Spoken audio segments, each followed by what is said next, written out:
What's up guys, this is just saying lore and welcome back to another Frostpunk video.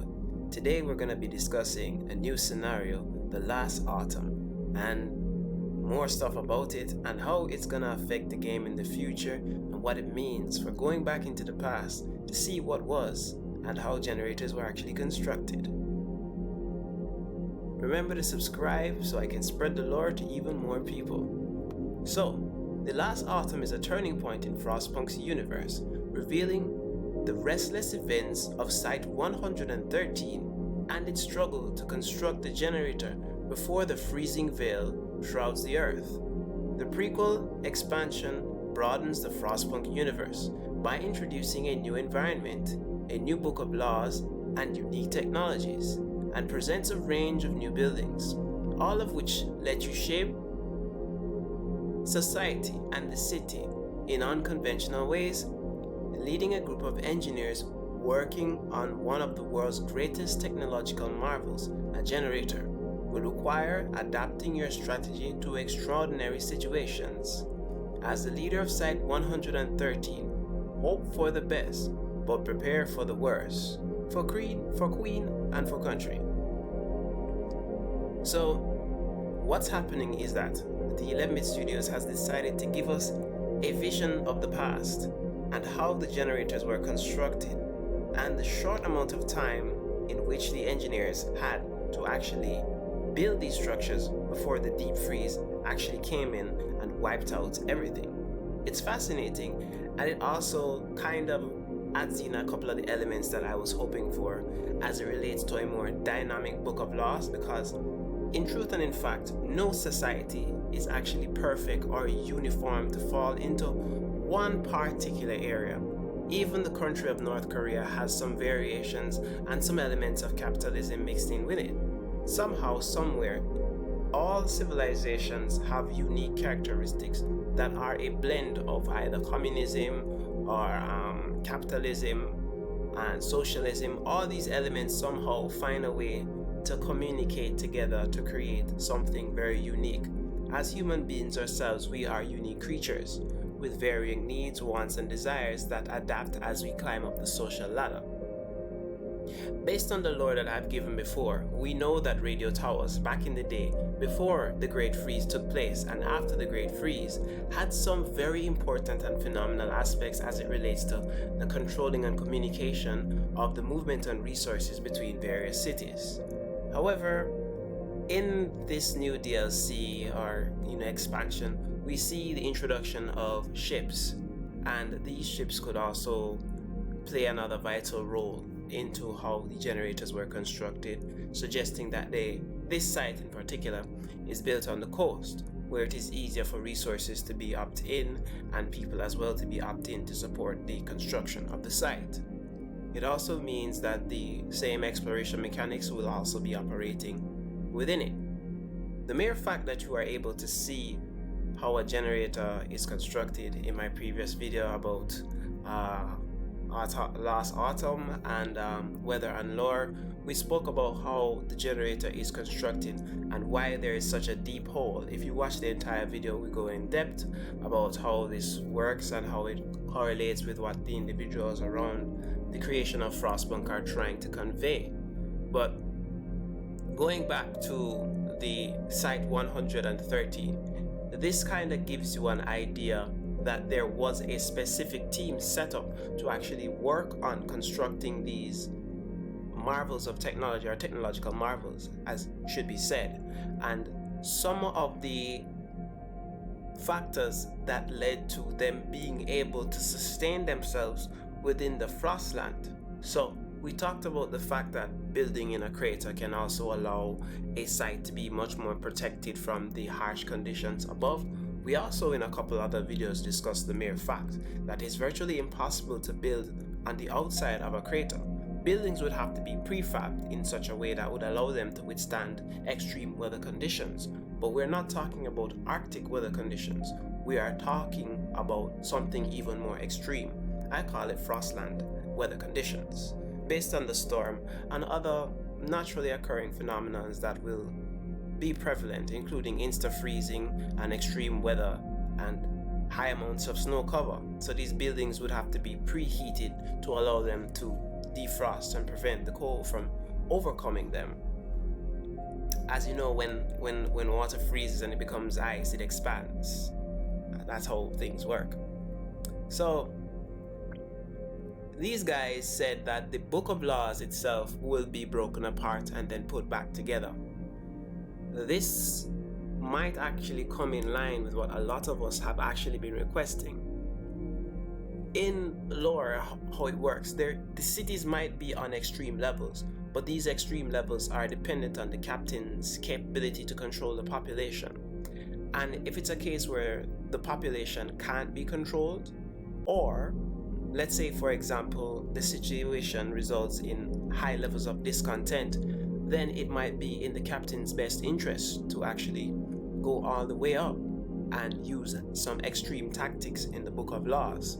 But these elements are configured and based on Frostland experiences and sociological experiences encountered by the civilians within the city, and the mechanics that the developers have used to enact certain quests and certain necessities to arise as soon as a particular problem surfaces, whether it be living conditions, cold weather, death, civil unrest, and some other societal factors that might also play into consideration that are directly tied to the weather, like an incoming storm in the endless situation or the endless scenario.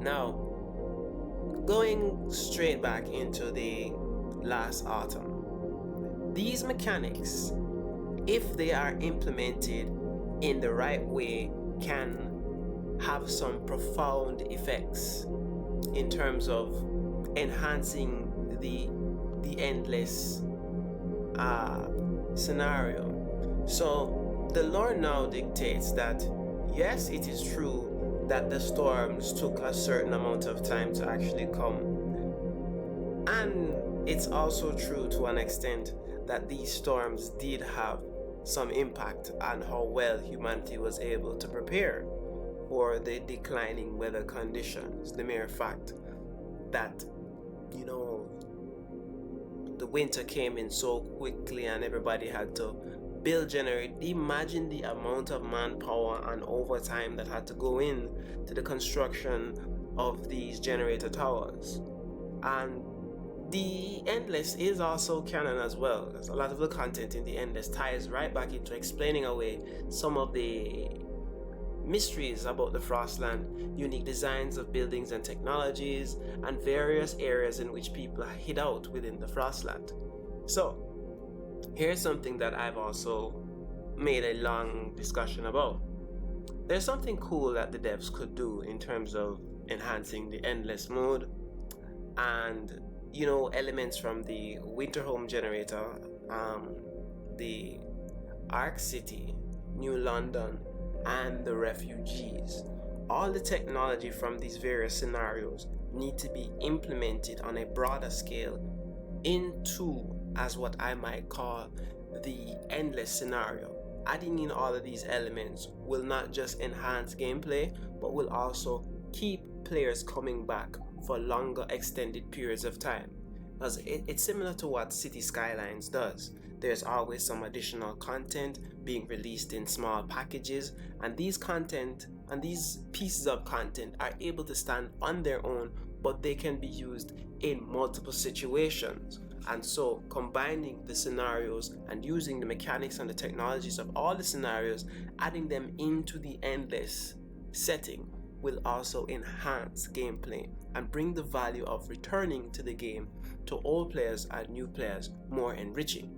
So I came up with an idea of having the Land Dreadnought having a max crew of at least 500 passengers. This is cargo personnel for the setup of another city, and the crew in terms of people who will be operating the generator and the Land Dreadnought itself and gathering resources and so forth to a number in about 300 people. So you have a total population of about 800, along with the ability to carry 5,000 coal, 4,000 wood, 4,000 steel, and 8,000 food to sustain the people on their journey.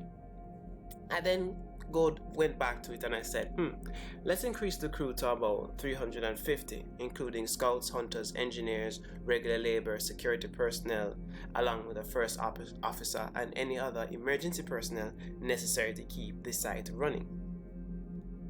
I also made mention of a away vehicle that could be used as a small resource gathering hub for the generator land dreadnought, or I wouldn't say generator, the land dreadnought itself, but technically it's a generator on wheels.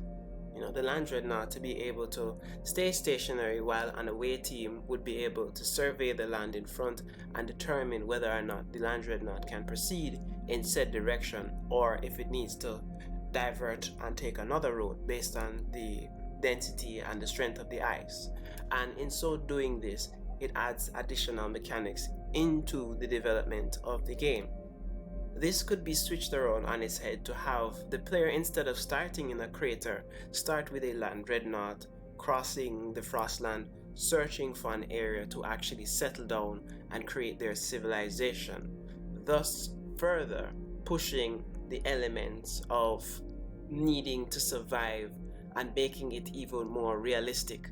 After you find the site, you set up, and then eventually refugees come in, and the devs themselves can set up a limiting factor as a population threshold that would be feasible to work without the game actually crashing. That's something that would make the experience a bit more enriching. Site 113, as I mentioned in the very first part of this video, it does something a bit more unique for the Frostpunk universe. In going back to the past, we've also allowed people to gain a more in-depth and intimate experience in what the landscape might have looked like. So chosen areas have to contain large amounts of ore and a good amount of building space and some amount of protection from the natural elements. However, looking at some of the images from the last autumn view, the area seems a bit open to the elements, apart from the cliff edge at the side of the map closest to the city. And the other thing I love is the fact that you're watching a generator being constructed. So if the generator is being constructed, the next question is, where is the source of power coming from? Because according to lore, the generators are one of the main elements used to power the city. However, the image above shows some buildings that might actually be supporting the generator tower itself under construction, or there might be some emergency systems in place and the engineering bench might be there somewhere. However, on all these images I haven't noticed that. But to suspect, I'll be adding a little bit more in-depth information on the as I would like to call it, the last autumn lore in another video. This is just me explaining some content and going over some ramblings. So that video is coming in a few minutes from now. Well, thank you guys for listening. Expect the lore video up next.